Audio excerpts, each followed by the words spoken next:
Assalamualaikum warahmatullahi wabarakatuh. Selamat datang untuk kalian kelas 10 jurusan Tata Boga. Perkenalkan, nama Ibu Nurlaila Meilani atau panggilan dengan Ibu Ella. Nah, Ibu di sini mengajar guru produktif, yaitu Boga Dasar sama pengetahuan bahan pangan atau PBM. Dan Ibu juga mengajar kepariwisataan, ya.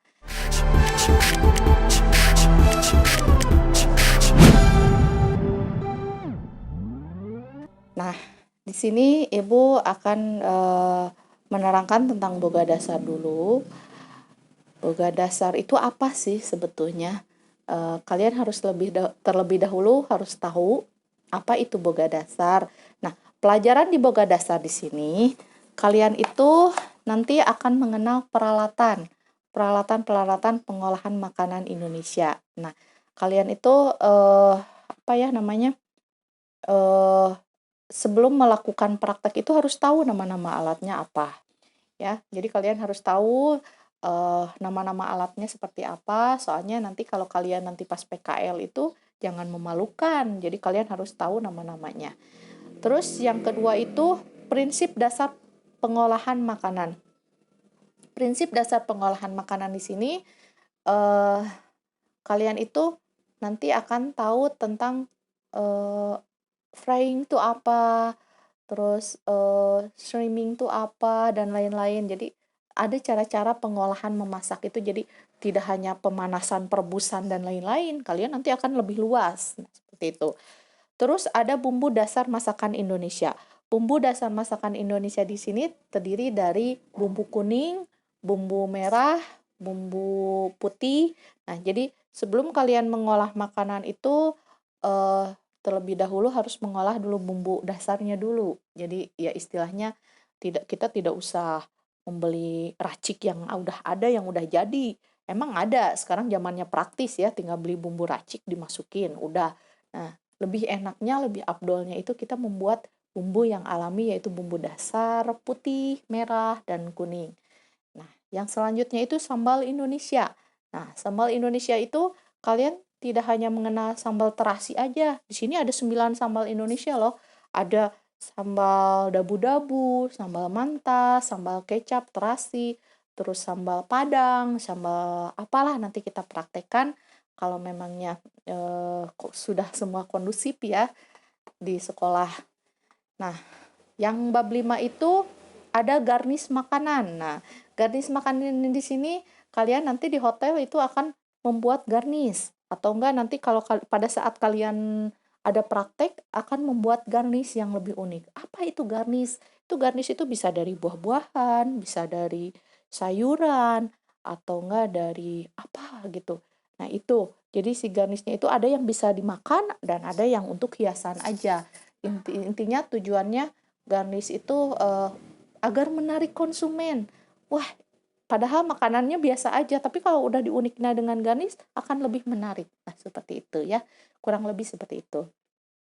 Terus yang bab 6 itu ada lipatan daun. Nah, lipatan daun di sini sama seperti garnis, cuman dalam lipatan daun. Kayak misalkan tumpeng. Tumpeng itu kan ada hiasan di pinggir-pinggirnya tuh pakai daun pisang. Nah, itu nanti kita akan mempraktekkan itu. Terus selanjutnya ada wadah hidangan dari sayur dan buah. Misalkan itu semacam karakteristik apa ya? Membuat garnis hidangan dari buah-buahan kayak carving. Nah, carving dibuat bisa, nah itu kayak es juga bisa dibuat jadi apa namanya? Angsa atau enggak huruf atau enggak apapun gitu. Nah, ini dari buah-buahan itu bisa misalkan dari wortel bisa jadi angsa, terus dari semangka bisa jadi bebek atau apa. Nah, seperti itu. Oke, itu definisi dari rangkuman boga dasar. Apa namanya? Kalau memangnya kita sudah bisa tatap muka, eh, apa COVID-nya sudah berlalu, insya Allah kalau untuk yang boga dasar kita akan praktek banyak, ya, seperti itu ya. Nah, sekarang kita akan Ibu akan menerangkan tentang bab 1 dulu, peralatan pengolahan makanan Indonesia. Nah, di sini peralatan pengolahan makanan Indonesia itu apa istilahnya, dalam mengolah makanan tentu membutuhkan berbagai peralatan, ya. Nah, peralatan pengolahan makanan di sini macam-macam, dari mulai yang terkecil sampai yang besar, dari mulai yang manual sampai yang mesinnya besar. Nah, itu ya. Nah, di sini ada 2 bagian untuk apa namanya? Peralatan pengolahan makanan.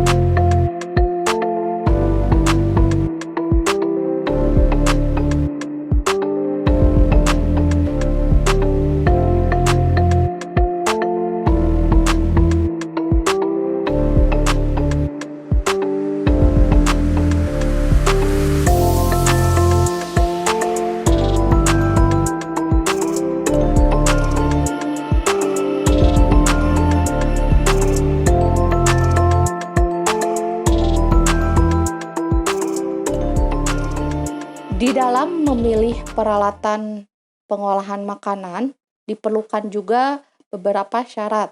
Syaratnya yaitu yang ke-1 itu mudah dibersihkan. Terus istilahnya mudah diketahui bahwa alat tersebut sudah bersih. Terus keras dan tidak mudah menyerap bahan-bahan makanan. Permukaannya halus, mudah dibersihkan juga, tidak mudah berkarat, dan tidak mudah pecah, itu ya. Jadi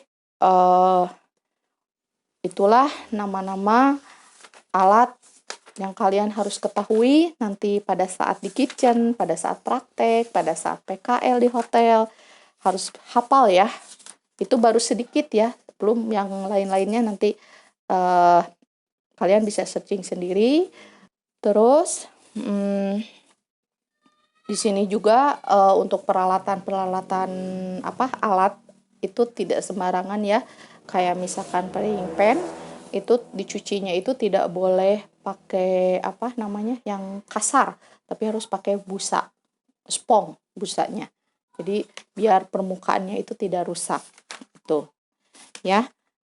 Untuk nanti di sini ada cara-cara untuk ininya, kalian bisa rangkum dari bab 1 dan nanti ibu akan memberikan tugasnya ya. Nanti kalian fotokan, silakan kirim di Edmodo untuk untuk tugasnya ya. Sekian dari ibu untuk bab 1. Assalamualaikum warahmatullahi wabarakatuh. Stay healthy, stay at home. Tetap semangat, kalian belajar di rumah, sekolah di rumah, tugasnya kerjakan di rumah. Ya. Terima kasih.